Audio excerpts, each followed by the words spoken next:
시편 40편 1절에서 17절까지 교독하겠습니다. 내가 여호와를 기다리고 기다렸더니 귀를 기울이사 나의 부르짖음을 들으셨도다. 나를 기가 막힐 웅덩이와 수렁에서 끌어올리시고 내 발을 반석 위에 두사 내 걸음을 견고하게 하셨도다. 새 노래 곧 우리 하나님께 올릴 찬송을 내 입에 두셨으니 많은 사람이 보고 두려워하여 여호와를 의지하리로다. 여호와를 의지하고 교만한 자와 거짓에 치우치는 자를 돌아보지 아니하는 자는 복이 있도다. 여호와 나의 하나님이여, 주께서 행하신 기적이 많고 우리를 향하신 주의 생각도 많아 누구도 주와 견줄 수가 없나이다. 내가 널리 알려 말하고자 하나 너무 많아 그 수를 셀 수도 없나이다. 주께서 내 길을 통하여 내게 들려주시기를 제사와 예물을 기뻐하지 아니하시며 번제와 속죄제를 요구하지 아니하신다 하신지라. 그때 내가 말하기를 내가 왔나이다. 나를 가리켜 기록한 것이 두루마리 책에 있나이다. 나의 하나님이여, 내가 주의 뜻 행하기를 즐기오니 주의 법이 나의 심중에 있나이다 하였나이다. 내가 많은 회중 가운데에서 의의 기쁜 소식을 전하였나이다. 여호와여, 내가 내 입술을 닫지 아니할 줄 주께서 아시나이다. 내가 주의 공의를 내 심중에 숨기지 아니하고 주의 성실과 구원을 선포하였으며 내가 주의 인자와 진리를 많은 회중 가운데에서 감추지 아니하였나이다. 여호와여, 주의 긍휼을 내게서 거두지 마시고 주의 인자와 진리로 나를 항상 보호하소서. 수많은 재앙이 나를 둘러싸고 나의 죄악이 나를 덮침으로 우러러 볼 수도 없으며 제가 나의 머리털보다 많음으로 내가 낙심하였음이니이다. 여호와여, 은총을 베푸사 나를 구원하소서. 여호와여, 속히 나를 도우소서. 내 생명을 찾아 멸하려 하는 자는 다 수치와 낭패를 당하게 하시며 나의 해를 기뻐하는 자는 다 물러가 욕을 당하게 하소서. 나를 향하여 하하하하 하며 조소하는 자들이 자기 수치로 말미암아 놀라게 하소서. 주를 찾는 자는 다 주 안에서 즐거워하고 기뻐하게 하시며 주의 구원을 사랑하는 자는 항상 말하기를 여호와는 위대하시다 하게 하소서. 나는 가난하고 궁핍하나 주께서는 나를 생각하시오니 주는 나의 도움이시오 나를 건지시는 이시라. 나의 하나님이여, 지체하지 마소서. 아멘. 오늘 읽은 시편 40편도 다윗의 시요 인도자를 따라 부르는 노래인데 우리에게는 이것이 찬양으로도 아주 익숙한 본문입니다. 여기서 다윗은 고난 가운데서 구원을 베푸신 하나님의 은혜에 감사하며 이제부터는 자신의 인생을, 그 삶을 하나님의 뜻에 온전히 순종함으로 나아가겠다라고 다짐하고 있습니다. 1절부터 3절까지 말씀을 제가 읽어드리겠습니다. 내가 여호와를 기다리고 기다렸더니 귀를 기울이사 나의 부르짖음을 들으셨도다. 나를 기가 막힌 웅덩이와 수렁에서 끌어올리시고 내 발을 반석 위에 두사 내 걸음을 견고하게 하셨도다. 새 노래 곧 우리 하나님께 올릴 찬송을 내 입에 두셨으니 많은 사람이 보고 두려워하여 여호와를 의지하리로다. 아멘. 여기서 기다리고 기다렸다. 다윗이 어떤 대단한 일을 해가지고 하나님의 응답을 받아냈다라는 뜻은 아닙니다. 오히려 고난 속에서 하나님만 바라보며 끝까지 기다리는 동안 하나님께서 친히 다윗을 위해 일하기 시작하셨다라는 믿음의 고백이라 할 수 있습니다.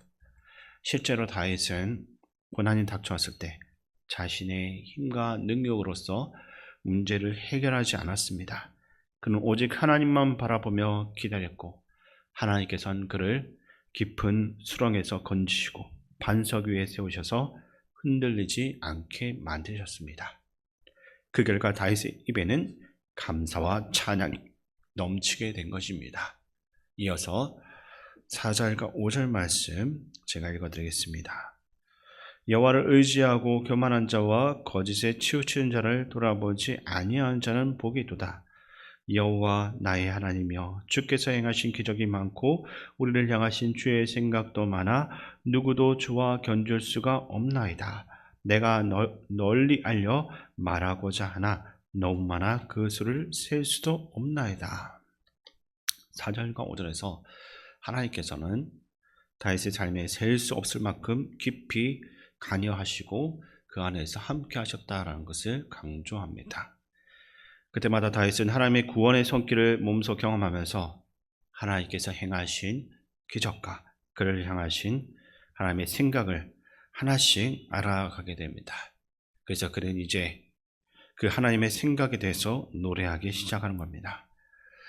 6절 말씀을 우리가 특별히 눈여겨보아야 하는데 그 말씀을 우리 함께 읽어보겠습니다. 주께서 내 길을 통하여 내게 들려주시기를 제사와 예물을 기뻐하지 아니하시며 번제와 속죄제를 요구하지 아니하신다 하신지라. 아멘. 제사와 예물, 번제와 속죄제는 사실 구약시대의 제사의 핵심이라 할 수 있는 것들입니다. 그런데 하나님께서는 진정으로 원하시는 것은 그러한 제의 자체가 아니란 겁니다.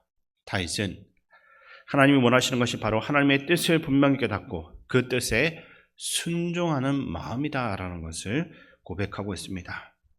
그리고 7절과 8절에서 다윗의 고백은 사무엘이 사울을 향해서 순종이 제사보다 낫다라고 했던 그 말씀과도 그대로 이어지고 있습니다.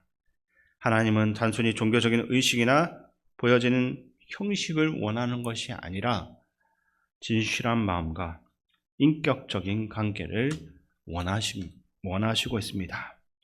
우리가 세상 속에서 참으로 하나님의 사람임을 보여줄 수 있는 길은 다른 무엇이 아니라 하나님 말씀에 순종함으로써 그분의 뜻을 우리의 삶 가운데서 나타내는 것이라 할 수 있습니다.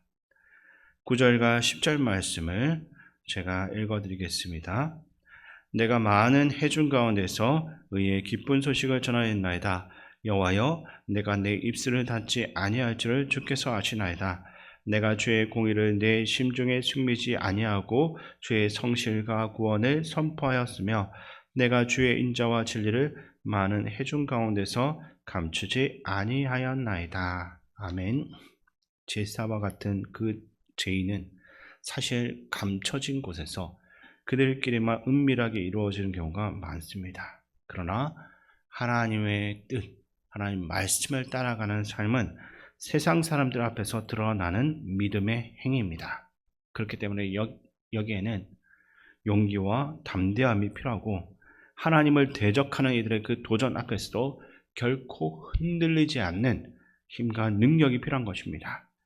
11절부터 13절까지 보시게 되면 여기에서 다윗은 자신의 그 연약함 때문에 하나님께 순종하는 그 길을 망치지 않도록, 그 길을 실패하지 않도록 다시 제발 자신을 좀 지켜달라고 기도하기 시작합니다. 다윗은 하나님의 뜻에 순종하겠다라고 다짐하면서도 동시에 자기 안에 끊임없이 넘어지게 만드는 그 죄악과 연약함을 솔직하게 인정하고 있습니다.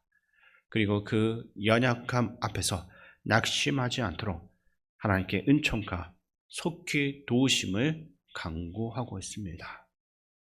또한 다윗은 자신이 순종의 길을 걸어가는 것을 막고 방해하는 대적으로부터도 지켜주시기를 강구했던 것입니다.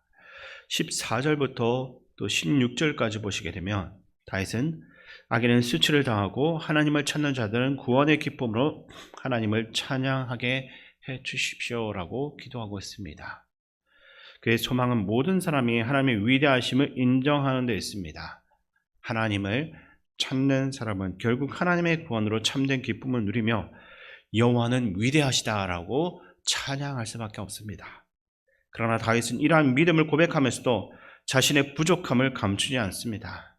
그는 끝까지 하나님의 자신의 도움이시며 구원자 되신다라는 것을 고백하면서 하나님께서 자신을 잊지 마시고 속히 도와주기를 계속해서 간구하면서 이 시를 마무리하고 있는 것입니다.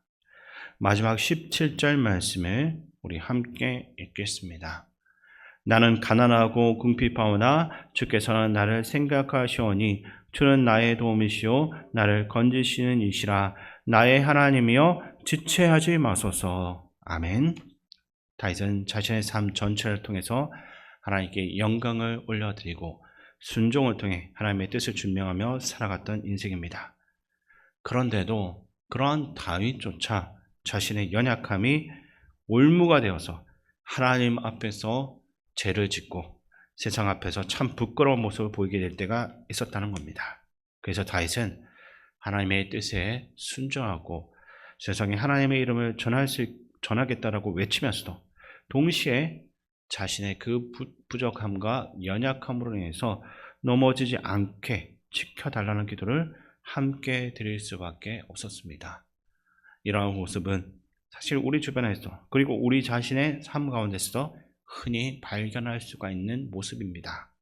사람은 누구나 연약하고 부족한 부분을 가지고 살아가기 때문입니다. 그러므로 우리는 절대로 교만하지 않아야 되고 항상 매일 주님의 도우심을 구하면서 날마다 말씀 위에 우리의 삶을 세워나가야 됩니다. 형식적인 신앙, 겉모습만 그럴듯한 종교 생활이 아니라 하나님의 뜻을 우리의 마음 깊이 새기고 그 뜻대로 살아가고자 애쓰는 진실한 순종의 삶이 우리 안에 있어야 되는 것입니다. 하나님은 오늘도 우리에게 제사와 예물이 아니라 순종하는 마음을 원하고 계십니다. 오늘 이 시간 우리의 연약함을 이미 다 아시는 주님 앞에 우리의 삶을 온전히 맡겨드릴 수 있어야 됩니다. 다윗처럼 넘어질 수도 있는 우리겠지만 그럴 때마다 다시 한 번 더 주님의 긍휼하심과 인자하심을 구하면서 일어서시길 바랍니다. 그래서 우리 모두가 주의 뜻을 이 땅 가운데서 온전히 이뤄낼 수 있는 참된 그리스도인으로서 서게 될 수 있기를 주님의 이름으로 축원드립니다. 우리의 연약함을 다 아시는 하나님 아버지, 때론 그러한 연약함이 세상 속에서 우리 신앙의 부끄러움이 되는 것을 고백합니다. 주께서 우리를 불쌍히 여겨주시고 다시 세워주시며 항상 지켜주시어 주의 뜻 안에 굳건하게 서게 하시고 세상 앞에 자랑할 만한 믿음의 사람들로 살아갈 수 있도록 도와주옵소서. 우리를 지키시는 예수 그리스도 이름으로 기도합니다. 아멘.